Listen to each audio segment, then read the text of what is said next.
Hello friend, welcome to my YouTube channel new technology. Friend, हम इस video के अंदर देखेंगे कि मोंगो डीबी होता क्या है। तो चलिए फ्रेंड, इसे स्टार्ट करते हैं। तो सबसे पहले हम ये समझते हैं कि मोंगोडीबी होता क्या है। ठीक है, तो MongoDB schema less no SQL document database होता है। ठीक है, इसके अंदर हम लोग बेसन फॉर्मेट में डेटा को स्टोर करते हैं। ठीक है, बेसन जो होता है बेसिकली एक जेएसएन ही होता है। ठीक है, अब जेएसएन क्या होता है? तो जावा स्क्रिप्ट ऑब्जेक्ट नोटेशन को हम लोग जेएसएन बोलते हैं। ठीक है, अब बेसन क्या होता है? Binary JSON. ठीक है, अब बेसन के अंदर जो होता है कोई स्ट्रक्चर नहीं होता है, आप किसी भी तरह का वैल्यू को स्टोर कर सकते हैं। ठीक है,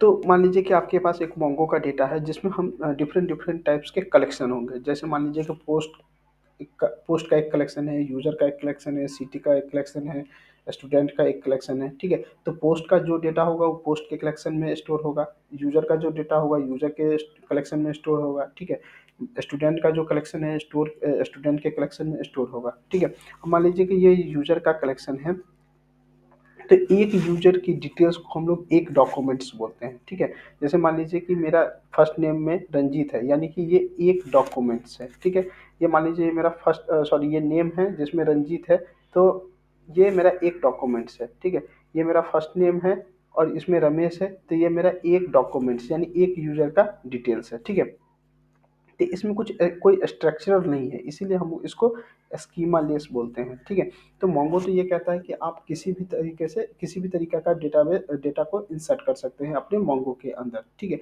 लेकिन ये हमारी रिस्पॉन्सिबिलिटी बनती है कि उसको हम एक प्रॉपर स्ट्रक्चर दें। जैसे नेम के फील्ड को रिक्वायर्ड रखना है कि नहीं रखना है, या नेम के फील्ड को कोई डिफ़ॉल्ट वैल्यू देना है या नहीं देना है। ठीक है, जैसे कोई और फ़ील्ड है आपके पास, जैसे ईमेल है। ठीक है, उसको रिक्वायर्ड रखना है कि नहीं रखना है, उसको यूनिक रखना है कि नहीं रखना है।